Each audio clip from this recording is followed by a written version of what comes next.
Hey, I'm Robin Gully. I'm John Justin. We are your Ward 2 council people, and we're here to give you the council recap, but it's going to be a little different tonight. So this won't probably surprise any of you, and I'm just going to say we have like a loose plan for how we're going to looser than usual, even looser than usual, even. But we had a council meeting, we had an EDA, we had an open council work session, but the main thing that we talked about tonight, which again won't surprise anyone, is the presence of ICE in our city. And so I want to say we spent a really long time on this in the council meeting, and so I'm going to post a link when I post this video to the place where we got into it. Started with our community comments in the council meeting. So I'm going to post a link with a place where you can start watching that. I think we both agree that we don't want to try to summarize the very heartfelt and also incredibly heartbreaking comments that our community members came to make tonight. Yep.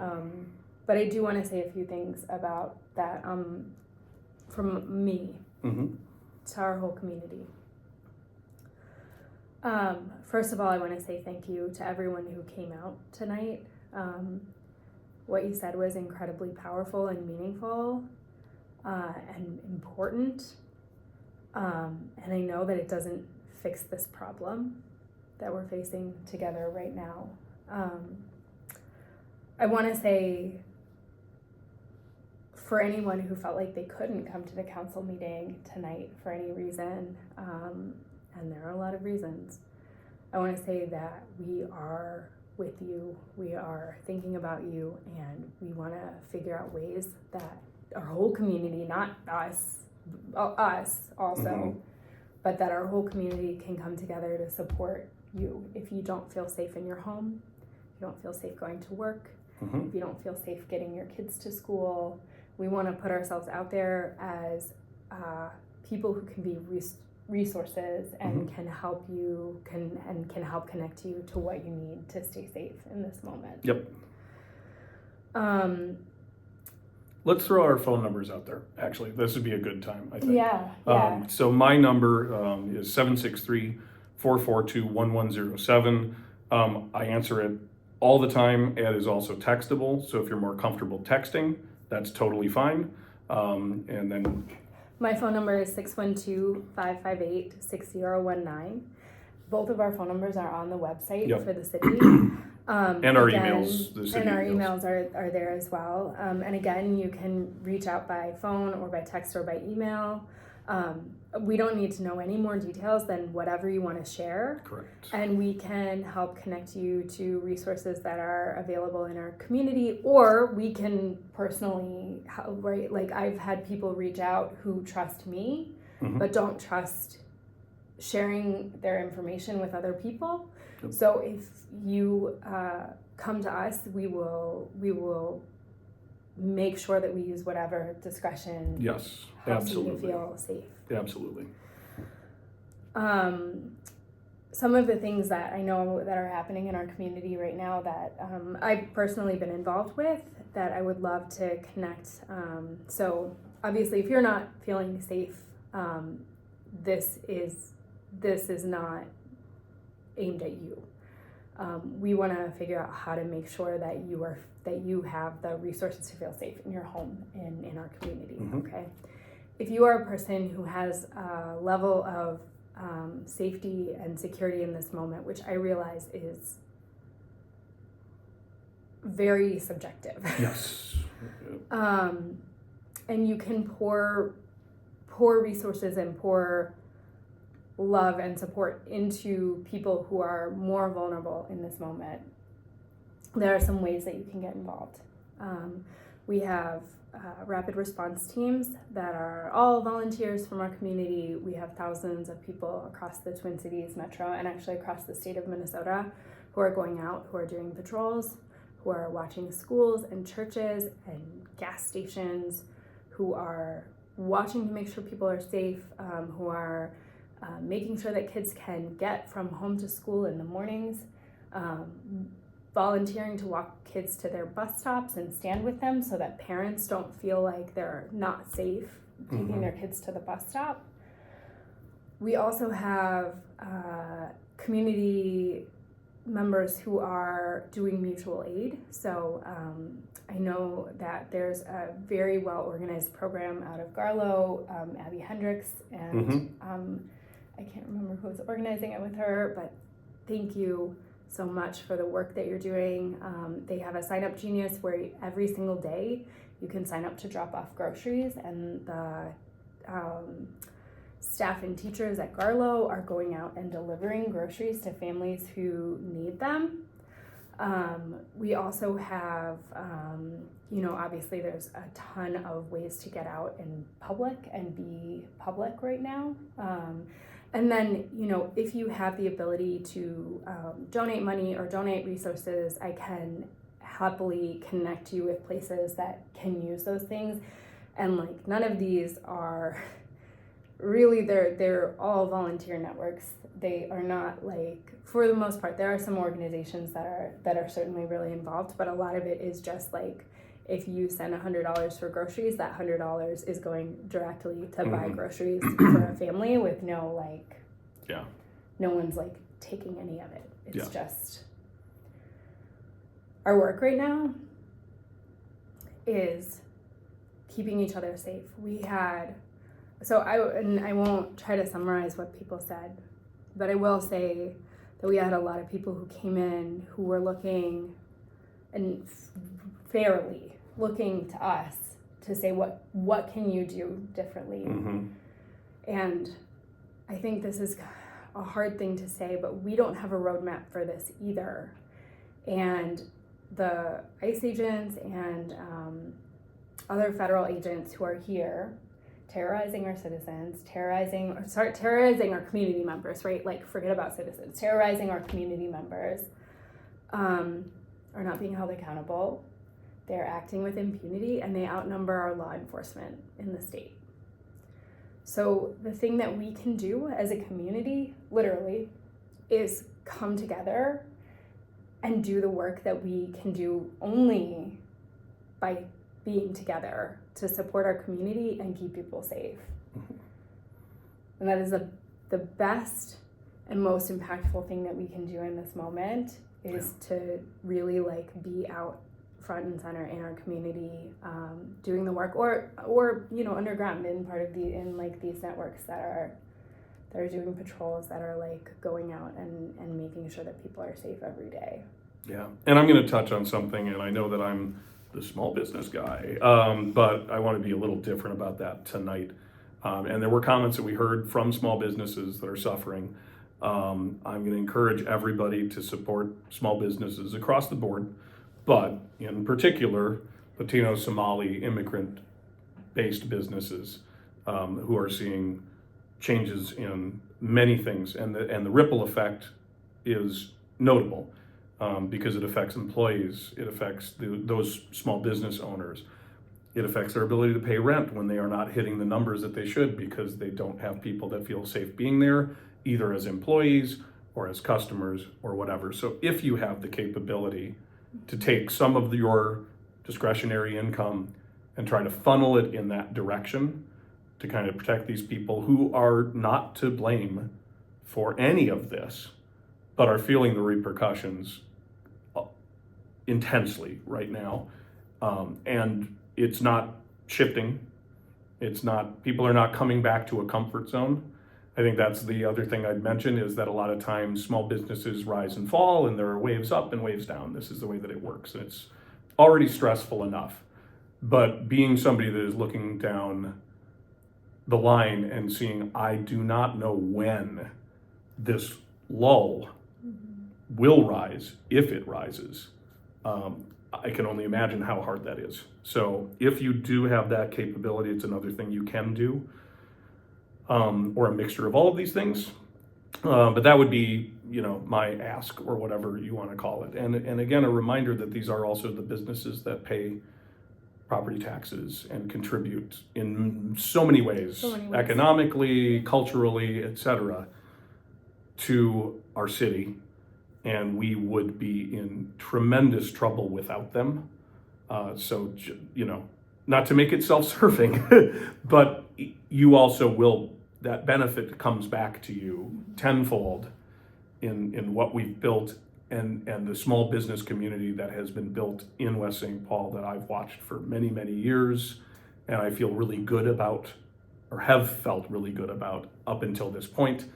And to see that disintegrate or crumble or be broken or changed would be awful for everyone involved. So there you go. I guess that's, now we can get to the meeting, which is probably a little less exciting. I will reiterate, if you have the time, I really would suggest, I think that seeing what was said by everyone in that room tonight really does, it's an important thing to see if you have concern about what is going on right now. And it would be worth the hour or so it might take to watch the public comments and the council comments and see where that went.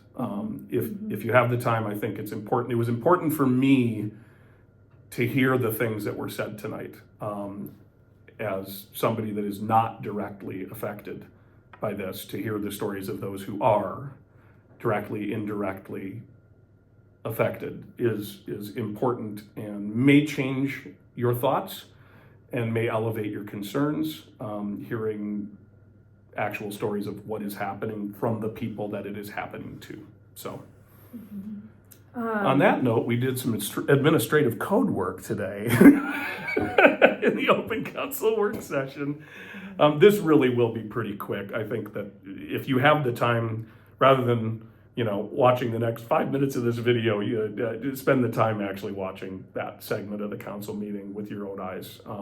So that was open council work session. Yeah. And we spent some time on administrative code. So talked about it's good if you're like a governance nerd. Yeah, if you want to dig into the authority it. of the city manager, the departments, delegation of authority, personnel administration, how council approves the budget, authorizing moving unused funds into one-time expenses. Mm-hmm.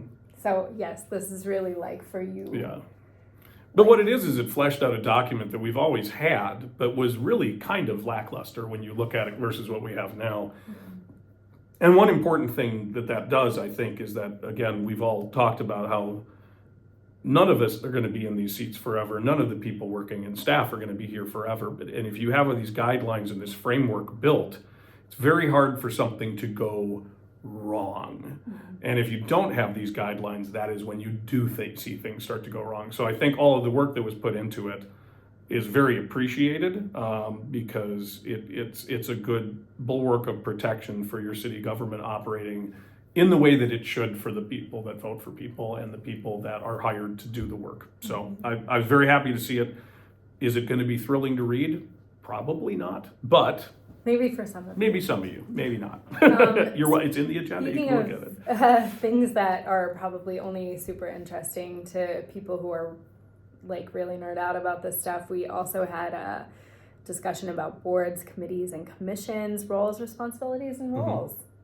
So, and actually, like, we could just combine that with saying we also talked about some updates for the permanent rules of council, and both of these items were basically codifying like what we expect from committee members and commissioners and council members. Yep. Nothing that isn't currently basically either practiced or practiced explicitly or like expected anyway. Yeah. But yeah. And similar to the administrative code, this is stuff that we are doing. There are not any, there are some changes, but nothing is like, oh, we're tearing the whole thing up and changing what we're doing. Yeah. It's just actually putting it all into functional documents, structural documents that we hadn't done before. And it's just been a while and it's time to do it. Yep. Okay, and then personnel policy, which was mainly just aligning with paid leave. Mm-hmm. You know, the new state statutes on that, we've already figured out how we're gonna do it, Mm-hmm. but that was kind of incorporating that paid leave aspect into the personnel guide was pretty much all that was. Oh, And again, some cleanup. And one thing that was a little bit exciting for me personally, no, I'm like sort of joking, was codifying how we can bring proclamations and Mhm. presentations and resolutions to the council. Yeah. Listen, we have open meeting laws that we are bound by. So Mhm. we can only talk to so many council, we cannot talk to more than a quorum of the board at any time about Yeah. anything. And so it can be a challenge when you want to get support for, say, a proclamation that you know, if a community member comes to you and says, like, can you do this proclamation for me? It can be tricky Yeah. to figure out how to find out if other people want to do that with Mhm. you. And so anyway, we found a process, which is basically that we have the ability to do it as an individual council member, or we have the ability to ask for it to be put on Mm-hmm.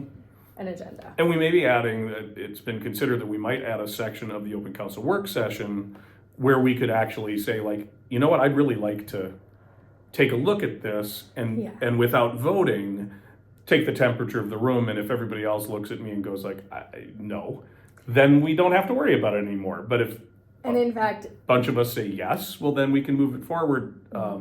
we talked about that for more than proclamations, for Yeah, actual yeah. agenda items. Yes, And in yeah. my almost 6 years on the council, we've never had a real clear way for council members to bring Yep. things to the agenda. And so Yeah. this is a super nerdy thing, but Mhm. for me, I was like very happy that But we it's were something addressing being that. on the planning commission, it's something that was added to the planning commission meetings where there's just a general discussion where anybody can bring up, hey, could we look at this? Could we look at that?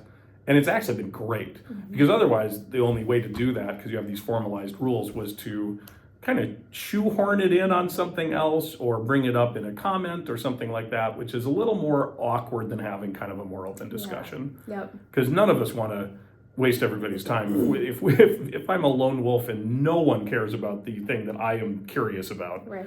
I can just go talk to staff and find out the answer, but I don't need to make everybody else on the council spend their time on it with me. So So, yeah. good So stuff. Good we're stuff in really general. good. Yeah.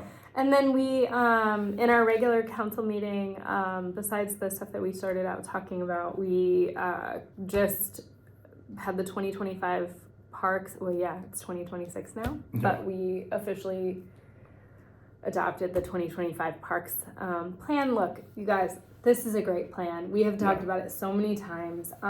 If you are interested in seeing it again, I would really encourage you to go and watch this part of the meeting. It's well worth watching, and Eric has done a fabulous job, and we're really grateful. And then we had a conditional use permit for a recovery center, and we had some bond sales. Mm-hmm. And I'm just like skipping over those. Yeah. But then that was it. And then we had an EDA meeting. But most of what we did was We elected elect officers, which are the same officers for officers the that we had next year. before. There was not a big shock at any No. point on anything that was done there. Which in fact we did in the council meeting too. So Yeah, we yeah. elected. This is what we do at the beginning, the first meeting of every Yeah. year. We elect new officers. So And then the only other thing was. bylaws review. Yeah. Yep, which was again very similar, where it just was putting in place the actual bylaws for the EDA. So Yeah. So that's it. that's it. Yeah. Yeah. So we appreciate all of you, and thanks for sticking around if you got to the end of this Mhm. video tonight. But seriously, reach out. Yep. And stay safe. Absolutely. Bye. Thanks, everyone.